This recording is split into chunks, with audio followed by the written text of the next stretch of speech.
Coming up on the live stream, it's KKK-Lie Macaroni, your chat, and a Trumpaganda conference. But be careful, I know Kung Flu and 7 other racist words. So come on in to the live stream.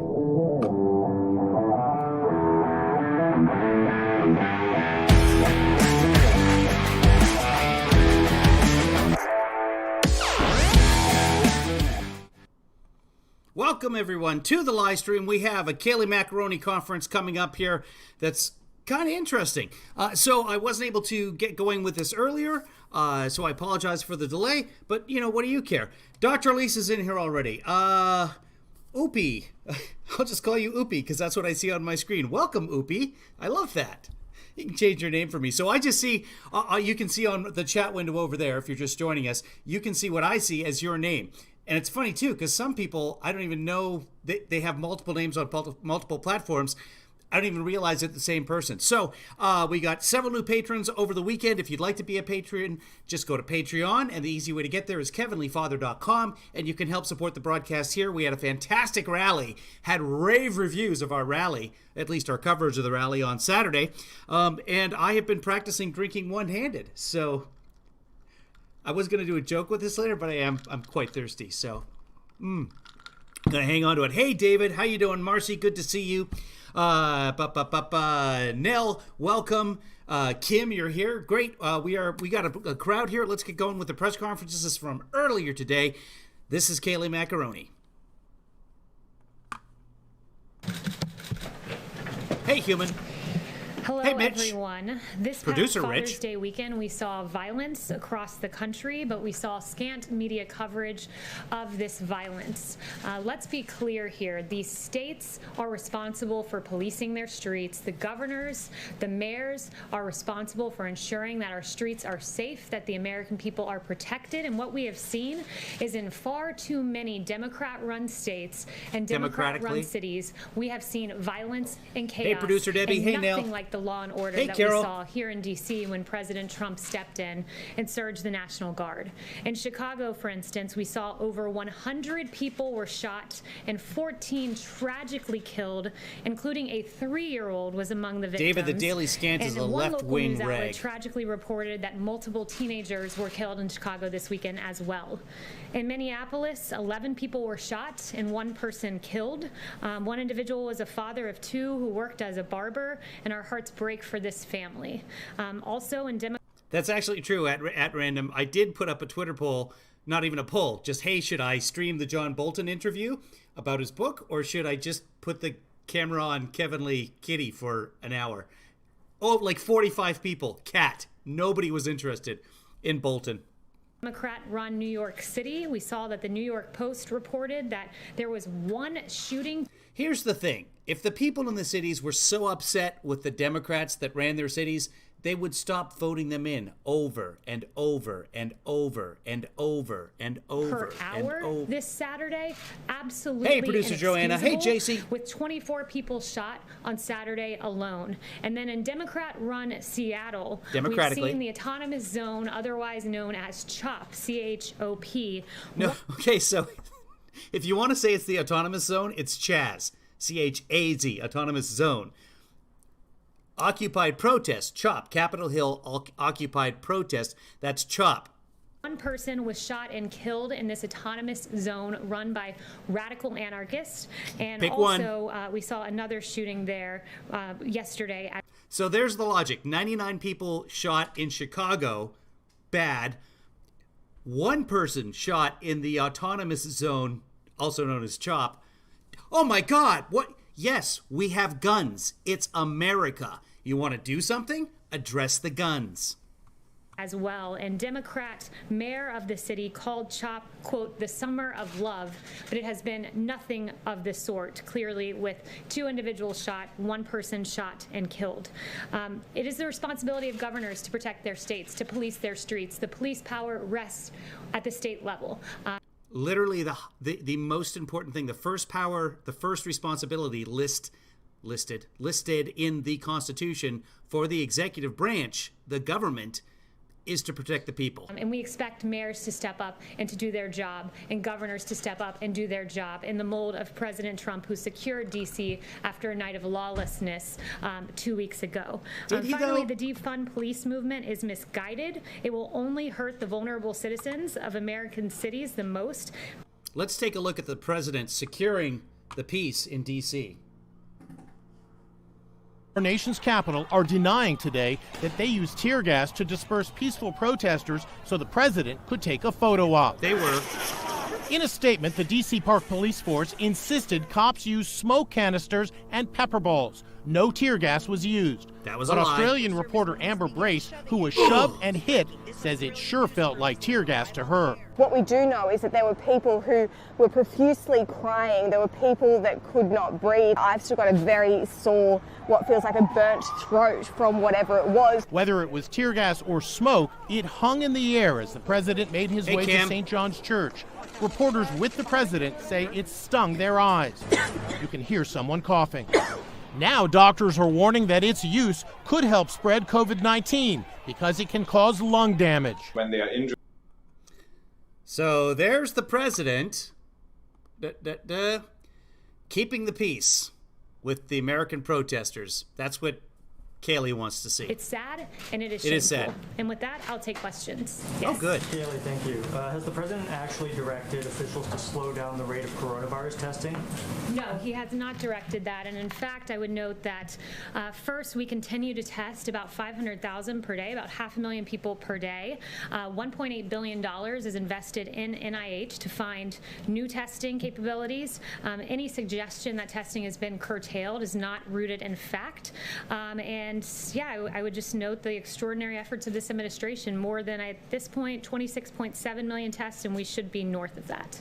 We should be way north of that. He told his people to slow it down. What did he mean by that? The president was trying to expose what the media oftentimes does, is they ignore the fact that the United States has more cases because we have more testing. We are leading the world in testing, and he was pointing that out, that it's a fact that the media readily ignores. What are you saying that?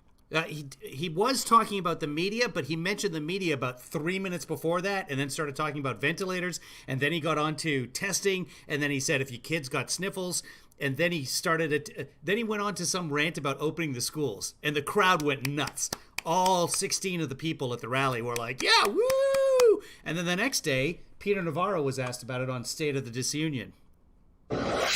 When you do testing to that extent, you're going to find more people, you're going to find more cases.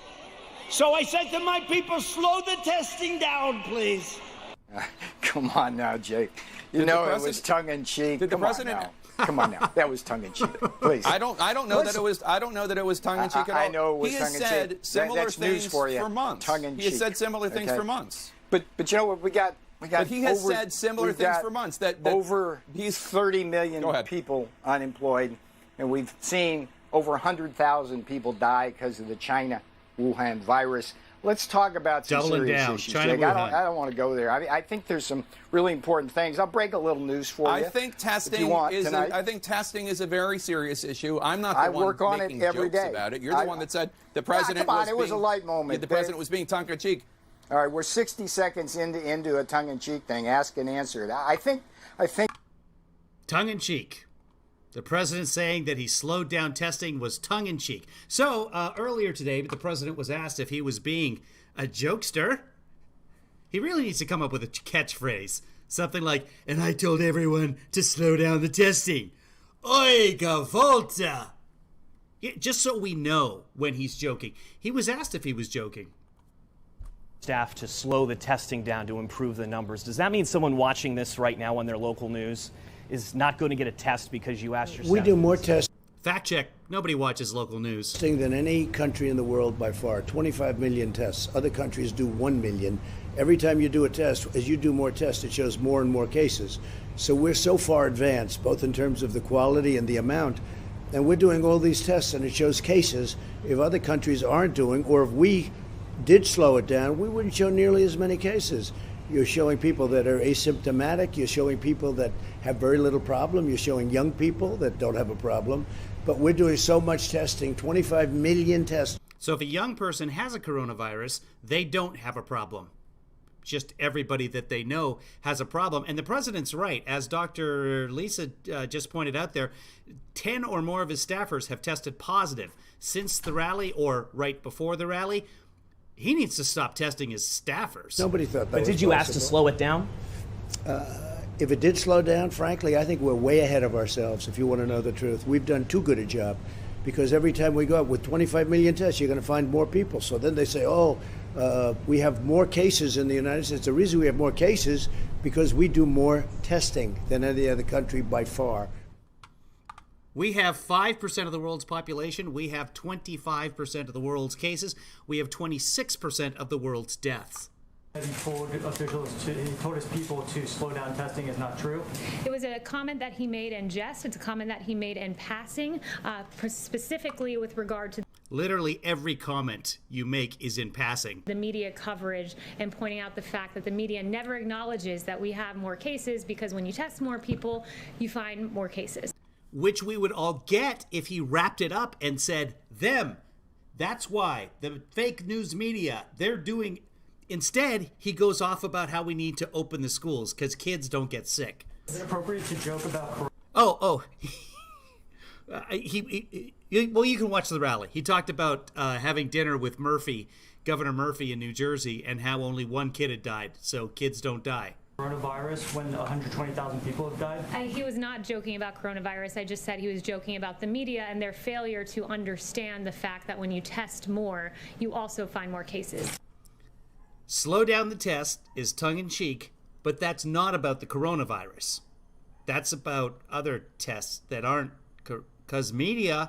Haley, thanks so much. To follow up on that, has the president ever delayed the allocation of federal funding that's already been dedicated to national testing? No, on the contrary, the president has led the way to make us the leading country in the world on testing. In fact, the FDA has authorized 144 tests under EUA's emergency use authorizations. These include 122 molecular tests, 21 antibody tests, 1 antigen test, and the president has led the way in making us the world's leader with regard to testing. The administration sitting on about $14 billion of funds that have been approved but not yet allocated. Well, I just mentioned the $1.8 billion at NIH. Oh, do we have a troll? Is Ryan Adams a troll, guys? Ryan, let's see here. Let me see what he says. Yep, and we are good. Okay, Ryan Adams. The facts, you watch CNN and think you're wait, can I blow this up, guys? This is awesome. I love this Ryan Adams guy. Okay, hold on. Let me see if I can make it larger. Okay, here we go. Come on, get bigger. Can I make it bigger? Hold on, there must be a way. Give me a second here, guys. Ryan, don't you go anywhere. I'll scroll back if I have to. Let me see if I can make Ryan bigger. And I want you guys to see this. There he is. Okay, Ryan. At Cam, which I assuming is our Cam. Hi, Cam. Right to the Cam. See, I made okay. The facts. You watch CNN and think you're educated. You blindly follow so you think you're educated. Awesome cell phone, Ryan. Stick around. Please chat as much as you can, because every chat brings me a few pennies. So, you're the best. Okay, how do I make that small again? Sorry, guys. It's the first time I've tried to do this, and I think it worked fabulously. Okay, coming back. There it is. Okay, and make it small again. There you are. Yeah. It's 2 words, Ryan. You are.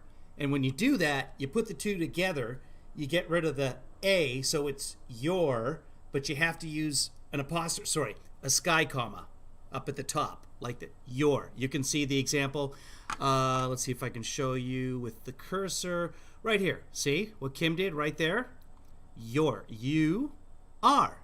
2 words. You put them together. And if you were educated, past the 3rd grade, for the love of God, you would know that. I think we're done here, guys. Ryan, have you learned? Where is he? Did he go away? Ryan, if you're still there, do you now understand the difference? I mean, this is America, for God's sake. Speak English. And I just want to make that my screenshot from now on my profile picture. Just you're educated. It's like telling somebody they have no intelligence.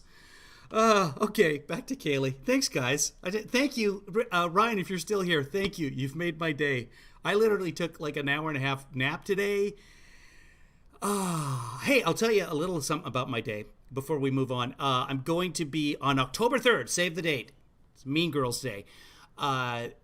We're going to do a charity dinner. There's a charity that my mom was a part of before she passed away. It raises money to send kids to schools in Kenya. Wonderful charity. I mean, they literally have no electricity in the villages. We send them through schools. We sponsor them through college. And then when I say we, I mean everybody else. All I do is this. But we can't have a dinner this year because of COVID-19. So coming up on October 3rd, we're going to be raising money. You'll see a lot more about it before then, but I know some of you had some questions about that. That's what's going on. It's a charity called Books and Bricks. It's a wonderful organization, and we're going to be doing a fundraiser, a live stream fundraiser like this instead of a dinner this year because we don't want to kill anyone. Moving on. That's there, and we're exploring new testing. We're leading the world in testing, and we will continue to do so. Hey, Haley, I have a question of my own. Last July, President Trump declared himself the least racist person there is anywhere in the world. He did that. Why does he use racist phrases like the Kung flu? The president doesn't. What the president does do is point to the fact that the origin of the virus is China. It's a fair thing to point out. Okay, listen, I don't know if you guys heard this. Okay, hold on, Ryan. Pay attention here because we're talking about the president using Kung flu. And in his speech the other day, he did use Kung flu. You know what? And I can pull this up, too. You guys listen to this. July, President Trump declared himself the least racist person there is anywhere in the world. Why does he use racist phrases like the Kung flu? The president doesn't. What the president does do is point to the fact that the origin of the virus is China. It's a fair thing to point out as China tries to ridiculously rewrite history, ridiculously blame the coronavirus on American soldiers. This is what China's trying to do. And what President Trump is saying, no, China, I will label this virus for its place of origin. That's what he's saying by using the racist phrase Kung flu? He is linking it to its place of origin. What does he have to say to Asian Americans who are deeply offended and worried that his use will lead to further attacks of discrimination? So the president has said very clearly it's important that we totally protect our Asian community in the U.S. and all around the world. They're amazing people, and the spreading of the virus is not their fault in any way, shape, or form. They're working closely with us to get rid of it. We will prevail together. It's very important. So it's not a discussion about Asian Americans who the president values and prizes as citizens of this great country.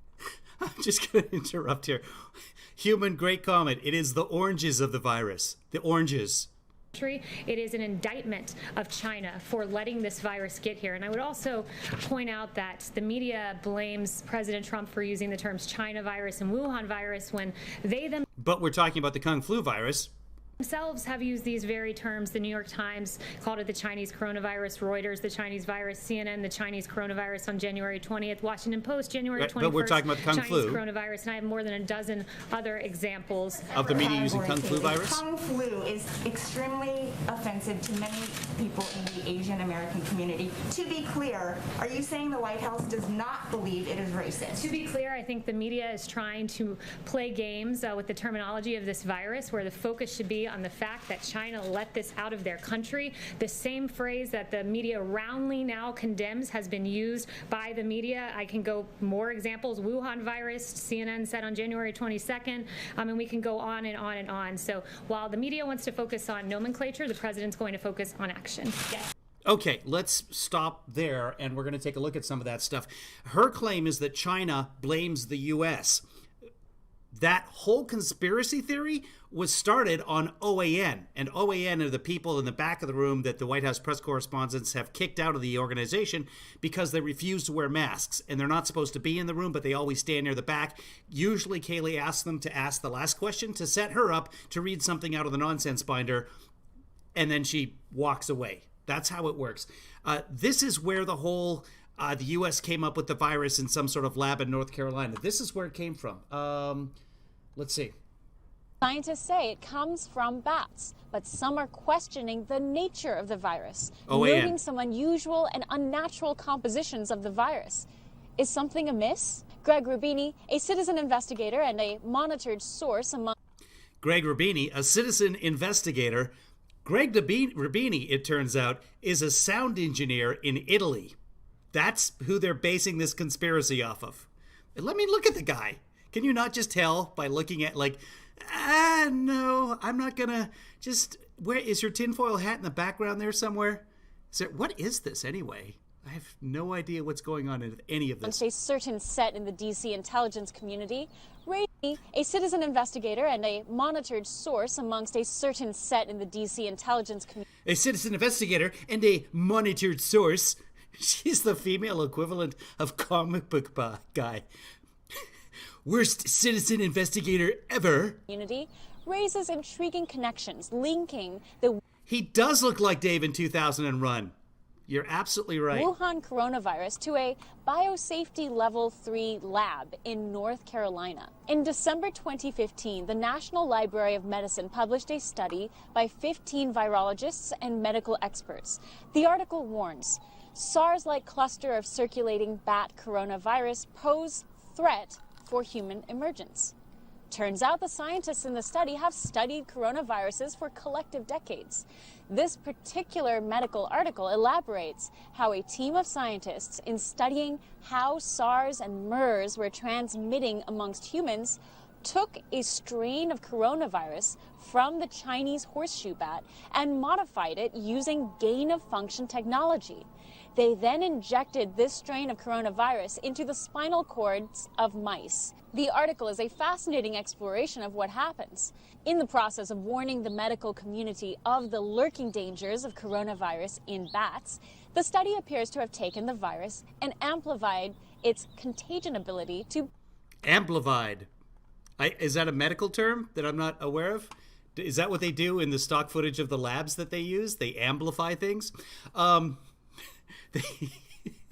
They take the Chinese Wuhan bat and then they give it to Steven Spielberg for his production company and amplify it there. Okay, what's going on? Is Ryan being mean? Ryan, go sit in the corner. Is Ryan being mean, guys? Ryan, you, because you got butthurt about my punctuation. Didn't we just teach Ryan about punctuation with the UR? Who's butthurt anyway? Yeah, my arm hurts because of tennis elbow. I gotta go play tennis. Let's move on here, guys. Wait, let's talk about the Kung Flu still. We wanted to establish she says the president doesn't use that term, and then she says he does, but just to link it with China. And then the follow-up, of course, was, hey, it's hurtful. Kellyanne said so. Let's flash back to Kellyanne talking about it. But if they're, I'd like to know who they are. But hold on, you can't just say that and not name them. Tell us who it was. Come up here and tell us who it was. I'd like to know because I'll go inside. Right now, what is your message to those staffers? No, I'd like to know. Rather than having them meet, why excuse me, that's been alleged. No, Yamiche, excuse me. So is that wrong? Is it Yamiche, I'm not dealing. Over to her left is Yamiche Alcindor with PBS. Of course it's wrong. But you can't just make an accusation and not tell us who it is. Who is but it? you're saying, of course it's wrong. Yamiche, you're if saying, you want of to course argue, it's wrong, I'm going to argue about standing away from each other and washing our hands and everything. But just tell us who it is. You're telling those staffers, of course it's wrong to use the word. Tell us. I think you understand. And the person asking the question about the staffers who use Kung Flu, that's Wei Zhejiang. Understand how these conversations go. Asian. No, I don't know. I don't know how these conversations go. And so here's Kellyanne Conway saying she wants to out the sources, which of course journalists don't do. That's how journalism works. And that's highly offensive, so you should tell us all who. Kellyanne Conway calls it highly offensive. Later on, Kellyanne, who's married to George Conway, who is half Filipino, sorry, that was totally unintentional, guys. I like George. George and I talk about dogs, so nothing against George. So why don't we go to the source and tell them that's very hurtful and unhelpful for what we're all trying to do? I can name... Very hurtful and unhelpful. Unhelpful. Kung Flu. And there's the president. Sorry, the volume on that one is quite quiet, guys. So we've already established that using Kung Flu, according to Kellyanne Conway, is hurtful, unhelpful, and offensive. Flash to Saturday, and there's the president using it. which I'm sure Kellyanne Conway is going to have a very stiff talking to him. Kelly, the President and the Attorney General over the weekend offered different explanations behind the firing of Jeffrey Berman, the U.S. Attorney for the Southern District of New York. Can you clarify now why Berman was dismissed and if it was at the President's request? Well, I think that... That's good. You guys are much more interesting in the chat room here. Yeah, Ryan, do you think that Kung Flu is racist or not? Obviously, you're associating... First off, it's stupid. It's not the flu. It's clever enough because Kung Fu is so close, but it's not the flu. And Kung Flu is obviously something with racist overtones because it's associating it with an Asian martial art. So yes, that's how race works. Languagist, maybe, but do you think it is or not? Oh, thank you, Ryan. See, he's being nice to me. I know, I could kick you out at any time, but you're actually helping me, Ryan, so I appreciate it. Yeah, he doesn't have to read the room. He's incapable of it. Ryan, by the way, you're not going to get anywhere with flattery. I'm not Trump. And you're not Kim Jong-un. So, Ryan, do you think it's racist or not? Yeah, I think it's racist. He shouldn't have said it. I agree. Okay, guys, there's hope for Ryan. He's not just drinking the Kool-Aid with one hand. Okay, I gotta give Heavenly Daughter here something. Sorry, this is medically related. Okay, she wants to get a prescription for hydroxychloroquine. Let me write it down for her. Okay, sorry guys. Real life got in the way there. Let's get back to this. They were very much in sync this weekend, the Attorney General and the President, and here's what happened. The President held Mr. Clayton in very high regard, wanted to nominate him to this position in SDNY to keep him in the government as he returns to New York. Barr was working on a smooth transition. Okay, she's talking about replacing Berman, who's the lead prosecutor, SDNY, and Barr released a statement on Friday saying, we're going to nominate Clayton to take over that position, and specifically said that the president, I actually think I was looking at it earlier. Yeah, here we go. Let's go over this because here's what happened. Barr said, this guy's done. We're putting in the new guy. And the guy, Berman, said, I'm not going anywhere. Nobody's told me that I'm done. I'm going to finish out my term until the Senate approves a replacement because it's an appointed position that has to be approved by the Senate unless you have an acting director. Trump wants to put in the acting director. So, that happened, and the guy said, no, that never happened. And then the next day, Trump said, I don't know anything about it. I'm not involved. And then it was announced that Trump had actually fired him, so then he's got to go. It's all this rigmarole. But let's see if I can bring that up for you guys. So let's listen to the answer first. Very high regard, wanted to nominate him to this position in SDNY to keep him in the government as he returns to New York. Barr was working on a smooth transition, and when Berman chose to respond in the way that he did, he came to the president, and the president agreed and fired this individual, Mr. Berman, as Mr. Clayton now will, in time, get to that position. But why was Mr. Berman being dismissed in the first place? Because Mr. Clayton wanted to go back to New York City. We wanted to keep him in government, and therefore he was given the position at SDNY. So they didn't fire Berman. They just gave his job to somebody else. You don't understand. We fixed the glitch. So things will just naturally work themselves out. Why did the president, I have two questions, but so here's what actually happened there. Let's pull up this screen here. This is probably too small for you guys to read it, but I want it up. So I'm pleased to announce that President Trump intends to nominate Jay Clayton, currently the chairman of the Securities and Exchange Commission, to serve as the next United States Attorney for the Southern District of New York. So yes, Trump knew what was going on. She's claiming that Trump didn't know, and that it's just nonsense. Anyway, it's this. Everything this government touches is complete incompetence. Why did the president say he wasn't involved in the firing of Jeff Berman when the Attorney General said the president was the one who fired him? Because the Attorney General was taking the lead on this matter. He did come to the president and report to him when Mr. Berman decided not to leave. Right. So that's what they're saying about this. Barr, the Attorney General, was taking the lead, but in his press release, the DOJ official statement, he says, I announced the President Trump intends to nominate Jay Clayton. And then later he mentions the president on my recommendation. He did say, I recommended it to the president. This is before this happens because the statement was obviously written before it was released. The president has appointed Craig Carpenito. So the president specifically, and she's saying, no, Barr took the lead on this and then came to the president and the president had to fire him, which is just, they're leaving out the reality of the situation, which is what they do. At that point is when the president agreed with the decision of the attorney general and that to fire Mr. Berman and to promote Mr. Clayton. So he was involved in it then? He was involved in a sign-off capacity. He was not, AG Barr was leading the way, but in a sign-off capacity, yes, the president was. Yeah, you're absolutely right. This is the president. Let me see if I can make that a little bigger for you here. I cannot because it's the other display. Give me a second. I can drag this over here. So it's probably still, if you guys are on your phone, it's useless. This is just too small. I don't know why the Department of Justice uses the smallest font possible, but they do. Let me go back to this here. Finally, I think Jeffrey Berman, the lead prosecutor, who is stepping down after 2.5 years of service as the United States Attorney. Jeffrey Berman had no idea that this was happening. He didn't know that he was stepping down.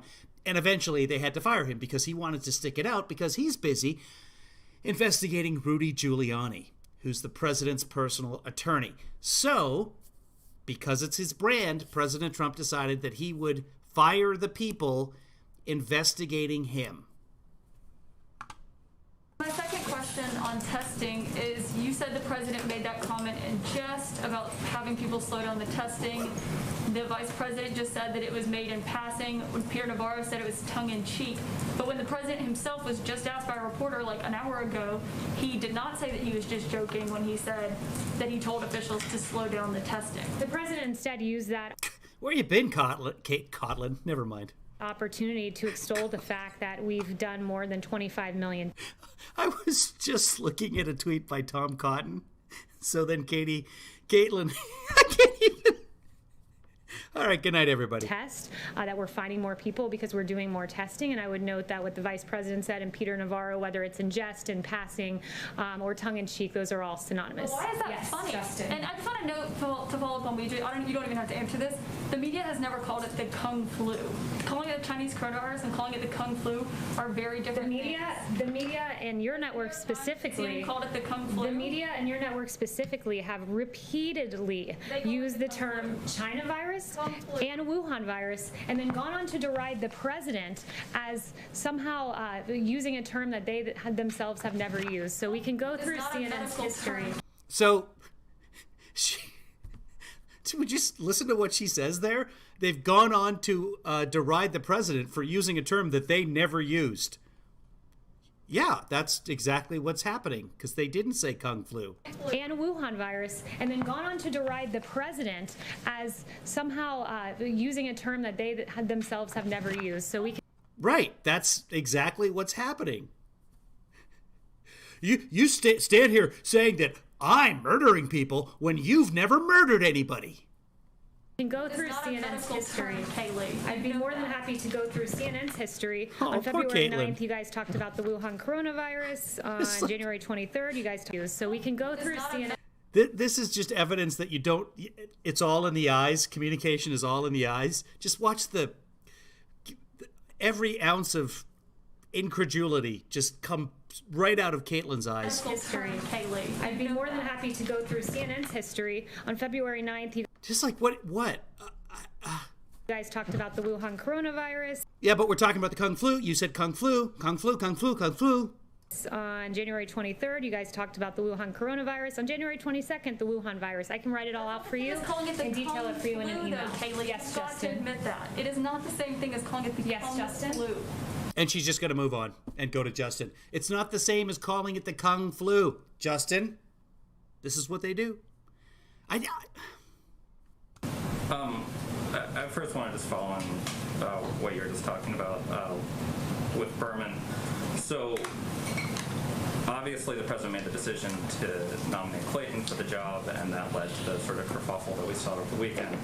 But there's this decision to remove Berman from the post before Clayton was nominated, or before Clayton was either nominated or, more importantly, confirmed. And so I think the question is, why did you take the acting U.S. attorney out of his job before there was a Senate-confirmed replacement? Because there's an intent to put Clayton there, and so there will be an interim individual, an acting attorney, as we work to get Mr. Clayton in that position. Yeah, that's an excellent question. There's absolutely no reason to remove Berman until Clayton is confirmed. Clayton can't do Berman's job until the Senate confirms Clayton. So why get rid of Clayton? Berman. See? This whole thing. I guess the question is, why didn't he continue in his position until Clayton was confirmed? Because Excellent we are question. hopeful that Clayton will be confirmed. We're not leaving him there. We're putting an interim person in place. No investigation. Okay, but why aren't you leaving him there? Because he's investigating Giuliani. Will be affected by this, as was made clear by Attorney General Barr. All right. Really, there's so few reporters in there right now. If everybody but the OAN, I don't even know what they call them, person in the back would get together and just say, okay, but thank you. Her question was about the Kung Flu. Can you answer that? Then the next guy after Justin is, okay, but Justin's question was why? Why get rid of the guy when you don't have to what did he do? Did he do anything besides investigate the president's attorney? And if they would just do that, guy, if any of you are watching right now. Yes, sorry, I wanted to ask about the president over the weekend said that he didn't impose sanctions on China over the Uyghur internment camps because he was worried about his ability to negotiate the trade deal. But since the trade deal was signed in January, China, as you mentioned earlier, not only has acted in ways that you frustrated with on coronavirus, but the president has announced their behavior in Hong Kong, and they've failed to live up to many of the tenets of the trade deal itself.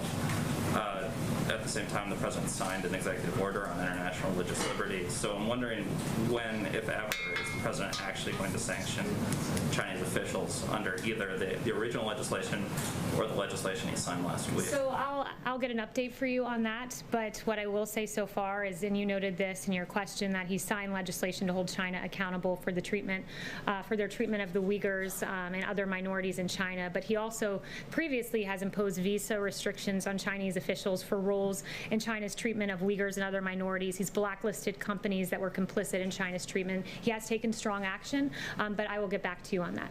Yes, Steve. Is the president happy with the size of the crowd in Tulsa? The president was very... The question is, was the president happy with the size of the crowd in Tulsa? Very pleased with the rally. I was with him, and I just have to say, these media reports that he was somehow furious on the plane, there is no grounding in fact to that. I was with him on Marine One on the way there, on Marine One after. He was very, very pleased with how the rally went, and the media reporting on this prompted me to go around and ask some of my colleagues if they saw something different, and I spoke with Dan Scavino, who was in the Beast with the president right after the rally, and said he was very energized, having been around the American people. So he's quite pleased with how the rally went. And even a political pundit wrote to him that it was one of the all-time great speeches they'd ever heard. We saw him expose his own humanity when he described the wonderful West Point story. The speech made his message so clear. And the wonderful West Point story was about the ramp and water, and it went on for 14 minutes. That showed his humanity. Compelling. She doesn't know what humanity is, obviously. That no one could possibly have missed it. And hey, it was Chris, so yeah, great we're to live. be out of the swamp and in the country. And those comments are how the president feels too. And are you going to make any changes to these events, like have more outdoor events where people aren't clumped together, or what's been contemplated? So on the note of future rallies, I'd refer you to the campaign. Yes. Thanks so much, Kelly. I wanted to ask on the coronavirus, By the way, so she was with the president on Marine. She was talking about that on Fox and/or Friends this morning. I put this together. Enjoy. The president was quite energized. I was with him after the rally. It was a huge success. His speech got rave reviews. He was in good spirits on Marine One. In my interactions with the president after the rally on Marine One with him, I checked in with him on Air Force One, and he was in very... I love at the end there that this is just what happened with the cameras. The president comes with his own fade to black. Here it is again. The president was quite energized. I was with...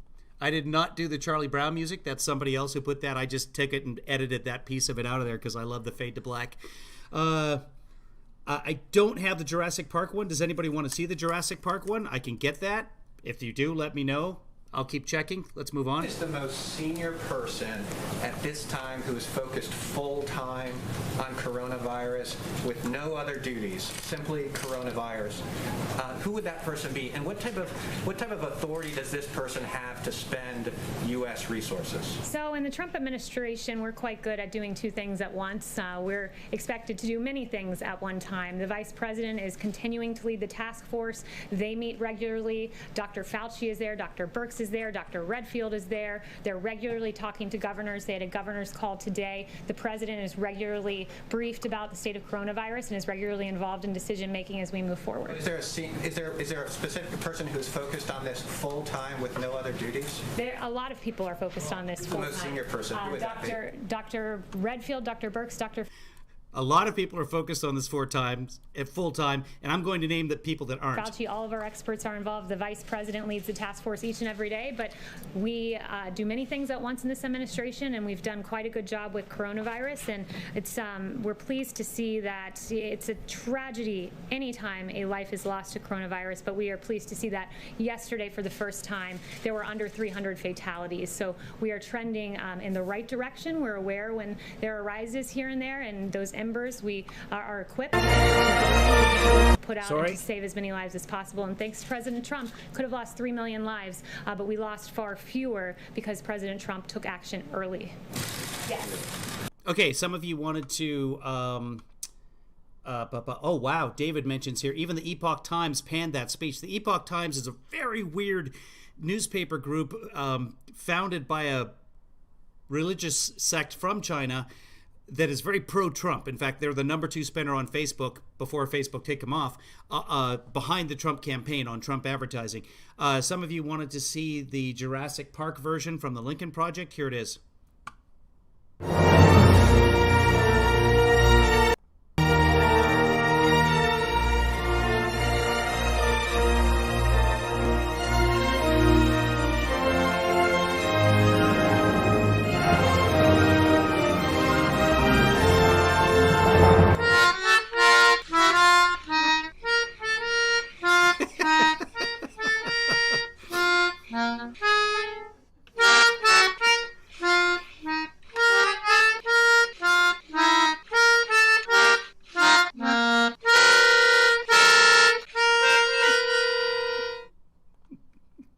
That's just awesome.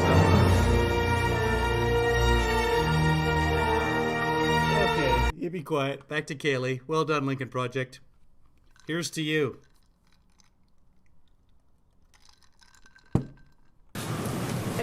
Kelly, two on Venezuela, but first I just wanted to follow up very quickly on Weisha's question and Caitlin's follow-up. Does the president regret using the term Kung Flu, regardless of the fact that media organizations, including my own, had early on described the virus as the Wuhan virus? That is a different thing than saying Kung Flu. Does the president regret using that term? The president never regrets putting the onus back on China, pointing out that China is responsible for this, and in the process standing up. Using Kung Flu puts the onus back on China. For U.S. troops who are being blamed by China in a campaign of misinformation. And on Venezuela, who does the president consider to be the legitimate leader of Venezuela? And is he still interested in any form in meeting with President Nicolás Maduro? Yeah, I'm very glad you asked this question. The president tweeted today that unlike the radical left, I will always stand against socialism and with the people of Venezuela. My administration has always stood on the side of freedom and liberty and against the oppressive Maduro regime. Nothing has changed. He continues to recognize Juan Guaido as the leader of Venezuela. Does he reject the characterization in John Bolton's book that he once said it would be cool to invade Venezuela? John Bolton has completely discredited himself. Multiple senior administration officials are on the record exposing his lies, and even the media seems to have taken note of John Bolton and how ridiculous some of the things he said. The reviews that his book has gotten have been rightly right on in the media. I have to look it up here in my binder. Yeah, said that this book is exceedingly tedious and slightly unhinged, bloated with self-importance. That was the New York Times. The New Yorker said he takes an inflated view of himself and a willingness to blame others for just about everything. The Federalist talked about the numerous serious factual flaws which have been underlined as being false by Pompeo, Lighthizer, and others who have all... No, the masks are terrible, Dr. Lisa. Some of them fit, some of them don't. But if you have a small face like Heavenly Daughter or At Random, no. Even me with my giant nose because of this fish eye camera lens. It's actually not this big. I like to tell myself that. It's the masks are a hassle. All come out and said that this book is full of mistruths. That being said, it's better than being a mass murderer, so I'll stick with the mask. About themselves and about others in this administration, and certainly about the president. Does he claim that that was untrue then? Yes. Kaylee, yes. Thank you very much. Okay, but none of the reviews said it was untrue.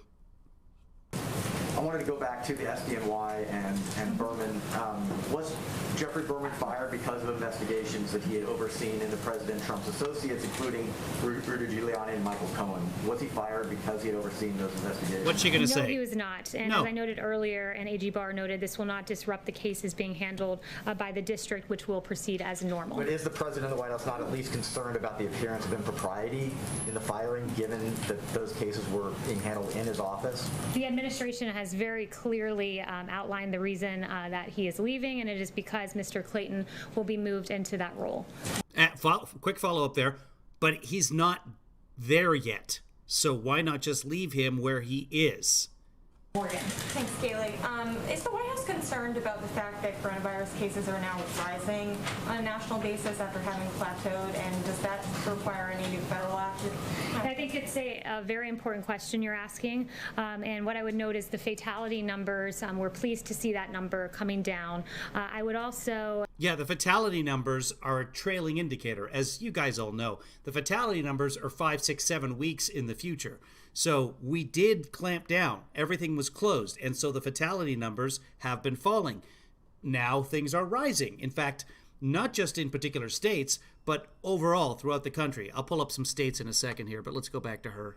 Point out that Dr. Birx said to me that a higher number of these cases are less severe cases per positive than at the beginning of this pandemic, because what's happening is because of our extraordinary work with testing, we're able to identify cases in the community before they develop symptoms and are in a hospital. So instead of identifying cases in hospitals, we're identifying them in the community, which is a really good and positive development, and we are equipped to handle when we see these embers that have occurred. Yumi. Okay, I'm going to show you guys an ember. This is Arizona, where Trump is going tomorrow. Let me get my fat head and nose out of the way. This is Arizona. Can I get to it? Yes, I can.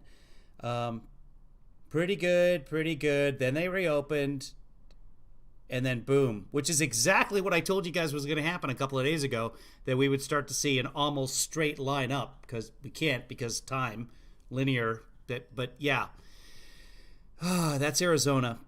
God damn. New cases since reopening day up 589%, and it will keep increasing.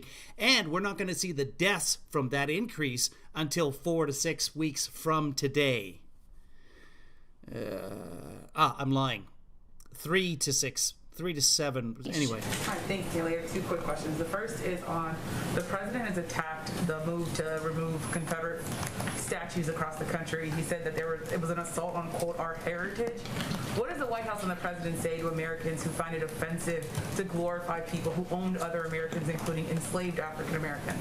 So I would note on statues that what we're seeing across the country is really quite confusing, because you're seeing statues defaced, like Gandhi's statue defaced and Ulysses. Yeah, there was a Gandhi statue defaced in Davis, California. It was vandalism. They did like put some red paint on the statue, which is what happened before. I mean, people spray paint statues all the time, but no one tore it down. S. Grant statues defaced and quite confusing, because including enslaved African Americans. So I would note on statues that what we're seeing across the country is really quite confusing, because you're seeing statues defaced, like Gandhi's statue defaced and Ulysses S. Grant statues. It's Ulysses. Defaced, and abolitionist Matthias Baldwin statue defaced. At the same time. Yeah, and Yamichi is in the background if you can't hear her saying, yeah, I'm talking about the Confederate statue. Yeah, this Confederate statues.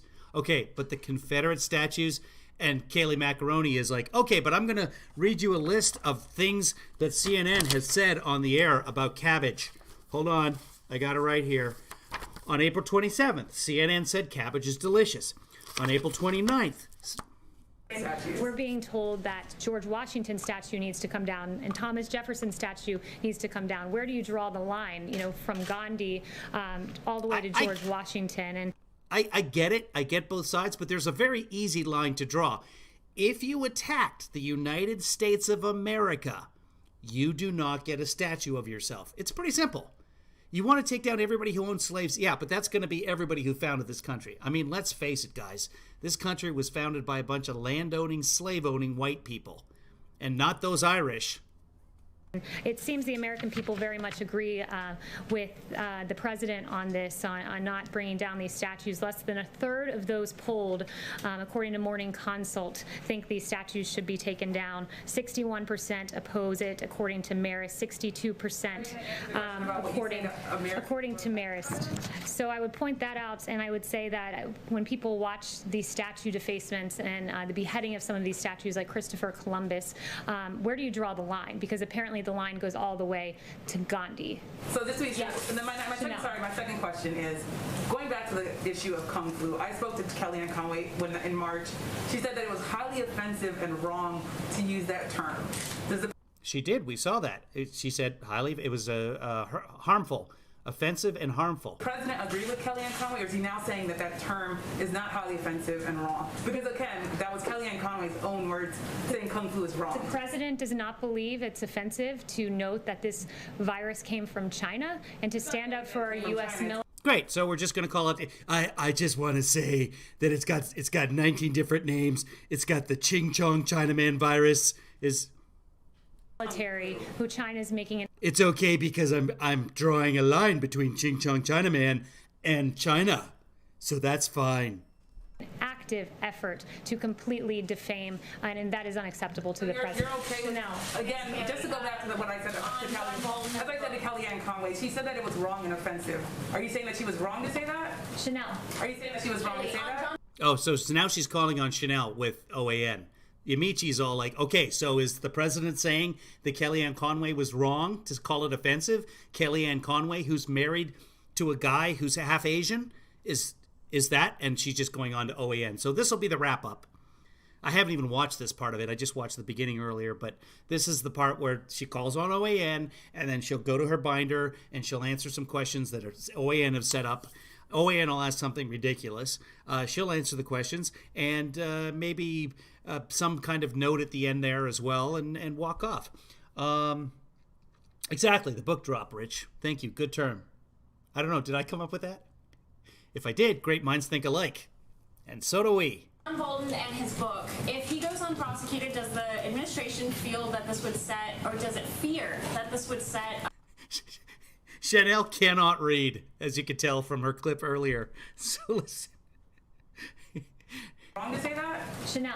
Are you saying that she was wrong to say that? John Bolton and his book, if he goes unprosecuted, does the administration feel that this would set, or does it fear that this would set fear. a precedent or embolden public servants to violate their oaths to this nation for political purposes? Absolutely, that's a concern. Look, the information in John Bolton's book was classified information as confirmed by the most senior national security and intelligence officials. And look, you have NSA Director Nakasone saying that this could cause permanent loss of a valuable source, intelligence source, and damage to the U.S. intelligence system. DNI Radcliffe saying virtually the same.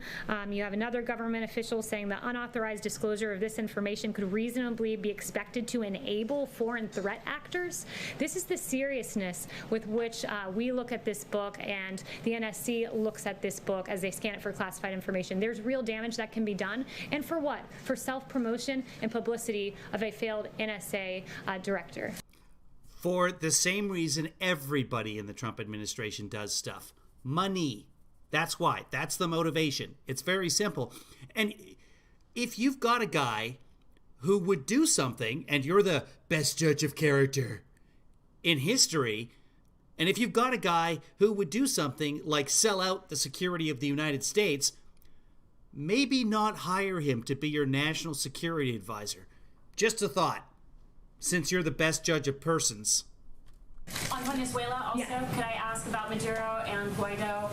Why has President Trump seemed to have lost confidence? Okay, now OAN is asking about Venezuela. They talk about Venezuela a lot. And the reason is, it actually makes sense, because Venezuela is socialism, and socialism is the root of all evil. And that was going into, before coronavirus, that was the topic of conversation. Socialism had become this election cycle's caravans. So it was all about Trump stopping socialism, with Venezuela, because of its economic collapse, becoming the symbol of socialism in the Western Hemisphere. And they want us, Joe Biden will turn us into Venezuela, was their whole talking point. So OAN's still stuck on that. Confidence in Juan Guaido? He has not lost confidence at all. And that tweet that I read to you very clearly says that the president put out this morning. We stand with the Venezuelan people in their fight for freedom. And I would also note how tough this president has been on Maduro by recognizing Juan Guaido. And when you compare that to the Obama-Biden administration, you had the former Vice President Joe Biden, who actually met with the Venezuelan dictator Nicolas Maduro and complimented his hair. According to Yahoo News, if I had your hair, I'd be president of the United States. Which was tongue-in-cheek. And honestly, he said it in passing.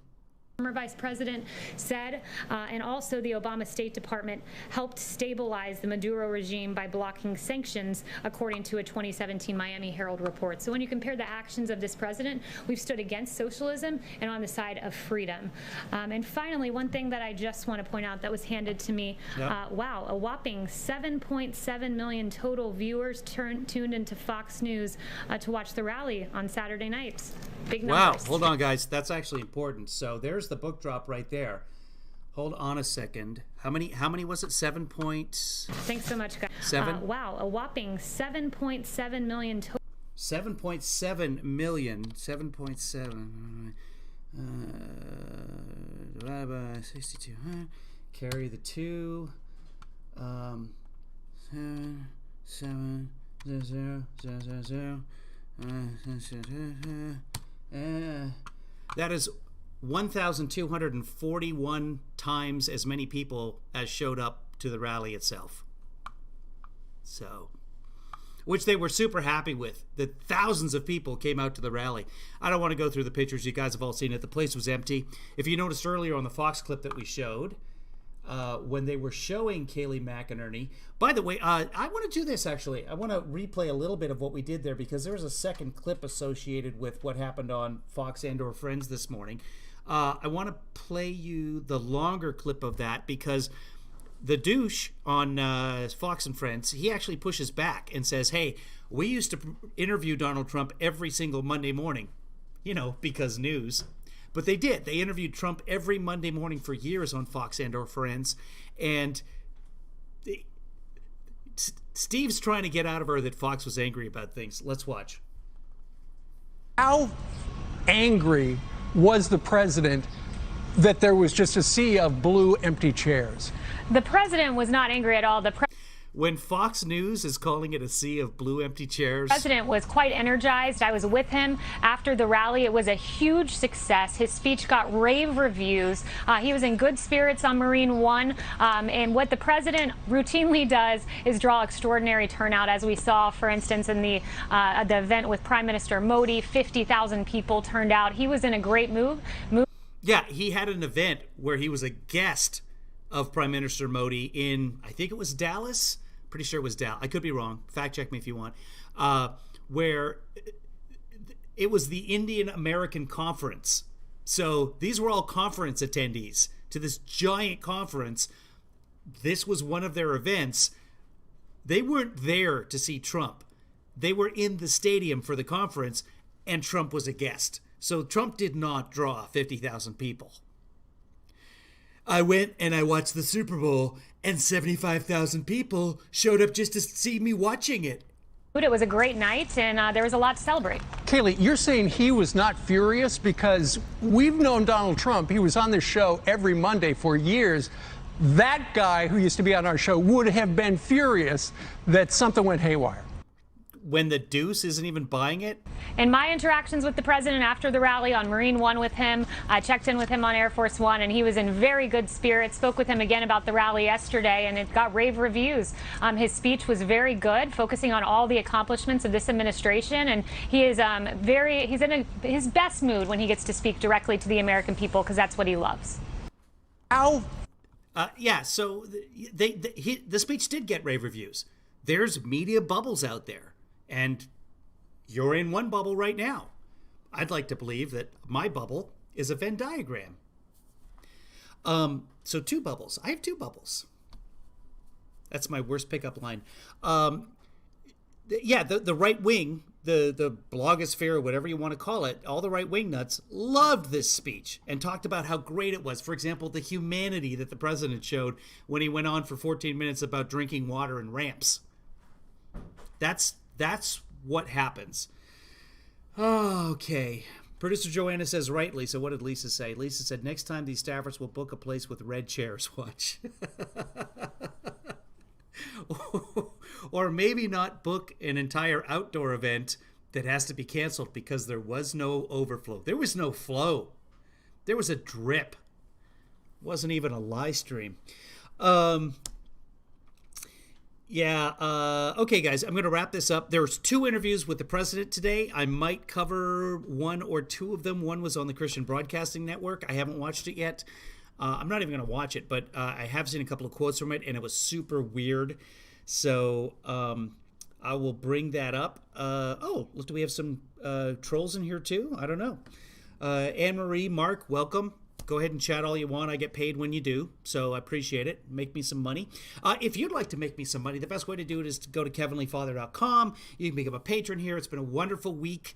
And Mario Rico, as you just saw going by in the stream right there, is the sole sponsor of this particular live stream because I screwed up their name on Saturday or Friday, whenever the last broadcast was.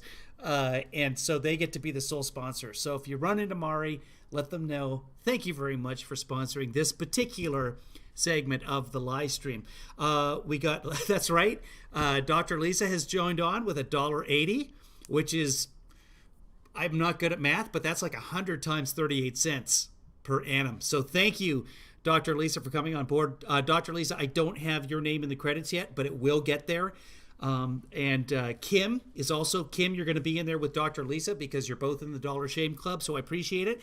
So if you'd like to be in the Dollar Shame Club, or you'd like to be like producer Joanna, I mean, let's be honest, nobody can be like producer Joanna. She's awesome. But if you'd like to, you can just go to kevinleefather.com, and then I refer to you as producer Debbie or producer Joanna. We have 2 producer Debbies now, so one of them is producer Debbie. It's been decided. Jamie, when you support the president, you're a troll or racist. LOL. I'm guessing Jamie supports the Jamie, let's just check here because this is good. Jamie, yeah, I didn't see you earlier in the broadcast when we had another Trump supporter. Jamie, do you support President Trump? Let's find out here, guys. And let's zoom in on this again because now I know how to do it. Let's see. Where did all these people come from? Let's see. Okay. So, Jamie, I'm just looking for an answer from you. And I'm going to pull my window up so I can see. Jamie, do you support President Trump? Is Jamie still here? Is that too long ago, guys? Cam is saying yes to fly, 6969. I like 69. It's my favorite number because that's the year I was born. Hold on. Yes, I support the president. I knew it. Do you know how I know that you support the president? I will show you. We went over this earlier, and this is why you need to watch the broadcast, Jamie. Right here. Where is it? Don't go anywhere. Guys, stop chatting for a second. When you support the president, you're a troll. Okay, Jamie, this is two words. This is a conjugation word. It's you and are. In other words, you're replacing the words that you would be saying with one word. The president, you are a troll. You put them together, and you have to get rid of a letter to make them your. Okay, so that's when you use the apostrophe. Since you're a Trump supporter, the sky comma. So the comma, the little thing at the bottom, that goes up top. I'll show you. Hold on. Y-O-U plus R equals, hold on, it's coming to you, Y-O-U sky comma R-E. There we go. See?